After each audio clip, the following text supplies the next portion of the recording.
चलो ठीक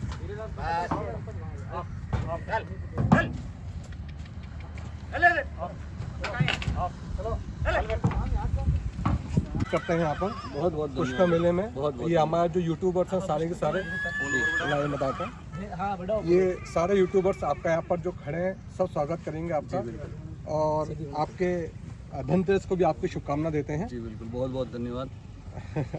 मेरा नाम योगेंद्र सिंह है, मेरा फार्म है धनंजय स्टेट फार्म, जोधपुर। जी जी। जोधपुर में दहीसर में। बस आज सरवण जी और आंसू जी हैं, उनसे बात हुई थी मेरी, तो धनतेरस पे अच्छा मुहूर्त था तो आज घोड़े ले आए। कितने घोड़े लेके आए हैं मेले? 15 घोड़े। 15 घोड़े। तो ये सारे घोड़े हैं या घोड़ी भी हैं? हाँ, इसमें 6 घोड़े हैं, बाकी घोड़े हैं। अच्छा बच्चे भी हैं? बच्चे हैं, अच्छा, अलग अलग लाइन के हैं। अच्छा अच्छा। और भी एक लाइन का नाम? जैसे मजुके लाइन हैं, एक अपने जोधपुर में घोटड़ा में खड़ा है घोड़ा गजराज, उसका है। एक अपने पास में केशव का है। एक अपने पास में जो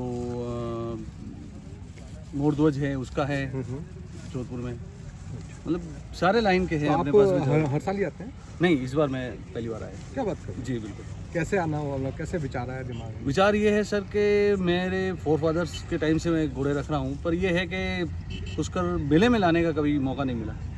मौका नहीं मिला है? सोचा नहीं? सोचा भी नहीं, क्योंकि मैं खुद सर्विस में हूँ। अच्छा, किस सर्विस? मैं रेलवे में हूँ। ओके। तो इस बार मैंने ये सोचा, मैंने कहा एक बार पुष्कर मेला भी देखें। तो रेलवे के साथ आप ये भी संभालते, तो कब से संभाल रहे हो आप? हाँ, शौक तो बचपन से ही है। हाँ। तो फार्म पे आना जाना बचपन से ही लगा रहा। ओके, तो वैसे आप कहाँ पर सेल करते हो या ये सब? सेल नहीं करता सर। अच्छा, आप अभी तक सेल नहीं जी, किया आपने? आप अपना सेल करने के लिए आए हो ये घोड़े? हाँ, जो अगर किसी को पसंद आ जाए, अगर इनका हुक्म हो और ये किसी के घर पे जाना चाहे तो ओपन कौन होता है? सही बात है, ये तो उपकार कर लेंगे। बिल्कुल है ना। तो अभी हमारे जोधपुर से पधारे हैं योगेंद्र सिंह जी। ये अभी पुष्कर में 15 अश्व लेके आए हैं। बिल्कुल। ठीक है, तो कल सुबह और परसों इनका सारा सेटअप जमने के बाद में इनके कौन से घोड़े हैं, कैसे हैं, प्रजाति के बारे में ही चर्चा विमर्श होगी। और आज जो कॉमर्शियल ब्रीडिंग करके जो ऊँटों के तरह नाप दे रहे हैं घोड़ों को, उन लोगों के ऊपर प्रतिबंध लगाना आप लोगों का भी काम है। अदरवाइज जो अपने मारवाड़ की नस्ल है उसको खो देंगे, और मन मतांग जो ब्रीडिंग ये लोग कर रहे हैं कॉमर्शियल, जिसमें कोई कैरेक्टर ही नहीं है। मारवाड़ी घोड़ा सिंधी और काठियावाड़ी को मिला के वॉर हॉर्स बना था, युद्ध का घोड़ा। तो आज अगर मैं मन मतांग मेरी ब्रीडिंग कर रहा हूँ, उसमें युद्ध के गुण नहीं है, तो वो मारवाड़ी घोड़ों में नहीं आएगा। तो आप किसी भी अश्वशाला को विजिट करें, किसी का भी स्टेबल विजिट करें, तो थोड़ा सा अनुभव आप लोगों को अश्व के बारे में होना चाहिए, ताकि अगला बंदा गलत इंफॉर्मेशन आपके द्वारा पूरे भारत में सोशल ना हो। नहीं, अभी भी काफी लोगों में अभी थोड़ा वो है कि ये मेला कितने दिन चलेगा, काफी कमेंट आ एक्चुअल रहे में हैं। देखो, पहले ये मेला 14 से 20 था। जी मैं यहाँ का नागरिक हूँ, जी लोकल हूँ। जी जी। सभी लोगों को ग्रुप के द्वारा, यूट्यूबर्स के द्वारा निवेदन किया था। जिन सोसाइटी में आज हम रजिस्टर्ड करते हैं, किसी ने निवेदन नहीं किया। ठीक है भाई, 80% जो है वो गरीब किसान हैं। बिल्कुल। 20% जो लोग हैं वो बड़े अश्व वाले हैं, तो उनको जरूरत नहीं रहती किसी मंडी में जाने की। उनके घोड़े घर से बिकते हैं। तो यदि जब उनके घोड़े घर से बिक रहे हैं, इतना बड़ा जेक चेक है, तो 80% जनता को तो वो टेली करके, गाइडेंस करके उनको ग्रोथ में ले, लेकिन वो ऐसा नहीं चाहते हैं, है ना। तो जितने भी अश्व आ रहे हैं उन सबको आप कवर करो, जो रियल मारवाड़ी घोड़ा है उसी को प्रमोट करो, बिल्कुल, जिससे आने वाले टाइम, जैसे मेरा ग्रैंडसन। नहीं तो सर ये मेला कितने दिन रहेगा? मेला सर देखो, पहले कोई भी आगे नहीं आया था। हम 4 बंदे जो होटल एसोसिएशन के हैं, हम ही कलेक्टर साहब के पास में गए थे। 14 से 20 तारीख प्रशासन ने निर्धारित करी थी। जी जी। उस तारीख को हमने निवेदन करके 14 से 27 करी है। यानी सारी प्रतियोगिता सब होगी नहीं? सारी जो ज्यादा धार्मिक कार्यक्रम होते हैं, जो प्राइवेट इवेंट सरकार हैंडल करती है प्राइवेट वालों को, वो नहीं होंगे। अश्व प्रतियोगिता एक ही दिन है, अदंत, 2 दांत, सांड घोड़ियां, सांड घोड़े। अच्छा, ठीक है। उससे पहले गायों की रिंग है, उससे पहले ऊंट का नाच कूद, मतलब बोले तो 20-21 को समापन है। 22 तारीख को सम्मानित करके समापन कर देंगे। तो ये जो तारीख बड़ी है, ये पुष्कर के लोकल एसोसिएशन के कारण ये मेले की डेट इतनी लंबी बड़ी है।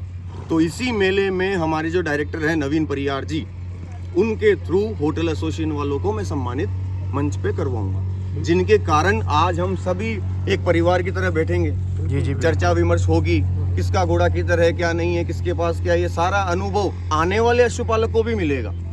तो आज पहले से ज्यादा आज पशुपालक नए बढ़ रहे हैं। पहले इतना इन्वेस्टमेंट नहीं था सर। आज जो इन्वेस्टमेंट करोड़ों पे घोड़े जा रहे हैं। अभी जैसे रिलायंस वालों ने तो 2000 घोड़े खरीदे हैं मारवाड़ी। अच्छा। आज हमारे अडानी जी हैं, उन्होंने भी ये प्रोजेक्ट शुरू कर दिया है। अहमदाबाद में उनका पूरा सेटअप जम गया है। इसी पुष्कर मेले में अडानी के आदमी भी मारवाड़ी अश्व को खरीदना शुरू कर रहे हैं। तो अब जब इतने बड़े बड़े लोग इनमें इन्वेस्ट कर रहे हैं तो हम छोटे लोगों को ये चीज समझ आनी चाहिए कि कम से कम हमारे मारवाड़ और मेवाड़ का अस्तित्व बचा हुआ रहे।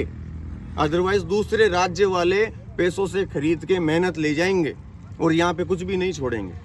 तो सभी लोगों से निवेदन है, सभी यूट्यूबर से, जो किसान आदमी हो, जिसके पास में कम अश्व हो ज़्यादा हो, उन्हीं को प्रमोट करो।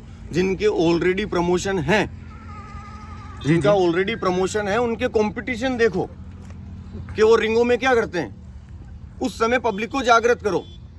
सबको पता लगता है कि कौन सा घोड़ा फर्स्ट आएगा, कौन सा थर्ड आएगा, लेकिन रिंग होने के बाद में सबकी यही अपील रहती है, सबकी कंप्लेन रहती है कि यार भाई साहब जो फर्स्ट आना था उसको तो चौथा रखा है, जो चौथा आना था उसको फर्स्ट रखा है। ठीक है, पब्लिक कब बोलेगी?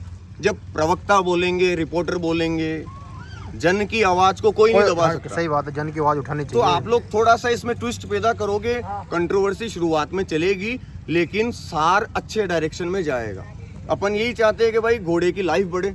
आज जो ये कॉमर्शियल ब्रीडिंग करके मारवाड़ी घोड़ों को 70 लेके जा रहे हैं। मैंने अभी कुछ दिन पहले एक ट्विटर पे ट्वीट किया था कि कोई 68 इंच का घोड़ा मेरे को 20 साल के आसपास बताओ, तो कोई भी मुझे जवाब नहीं दे पाया। तो मतलब इस चीज को हमें स्वीकार करना है कि आजकल की ब्रीड है जिसको छेड़छाड़ करके बनाया गया है और उनमें आपको कोई मारवाड़ी गुण नहीं मिलेंगे। तो यदि आज हम उनके स्टेबल पे जाके 68 इंच का घोड़ा प्रमोट करते हैं तो आने वाली जनता भी वैसे ही घोड़े पालेगी। चेंज और करती रहेगी। अधिकतर इतने बड़े घोड़े छोटी घोड़ियों पे जब ब्रीड होते हैं तो घोड़ियों को तोड़ देते हैं। उस समय किसी को दया नहीं आती है पशु पे, वो तो बेजुबान है। लेकिन पशुपति नाथ तो देख रहे हैं, उनका निर्णय ठंडा होता है, लेकिन होता जरूर है। तो डरना, एक तो भगवान से डरता है आदमी और एक भगवान पे भरोसा करता है। एक तो भगवान से डर के कर्म करे और एक विश्वास करके कर्म करे, उस कर्म में ही फर्क है। धर्म को मानना, धर्म की मानना। तो धर्म को मानते तो सब है, उसकी करते कोई नहीं है। तो अपना फील्ड भी यही है, स्पिरिचुअलिटी इसमें आएगी आएगी, क्योंकि ये रत्न है। इनके जतन आज लोग बाग गलत तरीकों से कर रहे हैं। तो ये जो इनका जतन चल रहा है, इसका डाइवर्ट करना है मोड, ताकि एक छोटा, आज काफी लोगों की इच्छा होती है पुष्कर मेले में आते ही हम भी घोड़ा लेवें। अगर वो रेटे सुनेंगे 12 लाख 15 लाख, तो आप नए अश्वपालक को कैसे तैयार करोगे? फिर तो आपकी समिति रह जाएगी एक छोटी सी कि भाई अच्छे मारवाड़ी घोड़े केवल इन 25 लोगों के पास में है, और वही लाइनेज है। 2001 में तो कोई लाइनेज नहीं थी। आपका यही कहना है कि जितने भी किसान भाई हैं उनको आप आगे बढ़ाने की सोचो, उनको दबाने की मत सोचो कि इनकी हाइट ये है, वो है। जो प्राइवेट शो होते हैं जी जी, उनमें मेले का रंग कौन बनती है? 80% जनता। जनता जनता जो 51,000 में ब्रीड नहीं कर रहा है, वही तो शोभा बढ़ाती है उनकी रिंग की। बिल्कुल। जब उनके अस्तित्व की बात हो, जब पुष्कर मंडी लग रही है और जिनके मेलों में ये मेले बन के जाते हैं, भीड़ बन के, जब इनके लिए कोई आगे आके नहीं बोलेगा, तो मेरे ख्याल से इन लोगों को भी प्राइवेट शो विजिट नहीं करने चाहिए। सही बात है। मेरा तो सिंपल सा ये कहना है। और अगर करते हैं तो फिर आरोप प्रत्यारोप ब्रीडर के ऊपर नहीं लगाने चाहिए। जैसे मनमतांग ब्रीडिंग कर रहे हैं, इनको करने दो।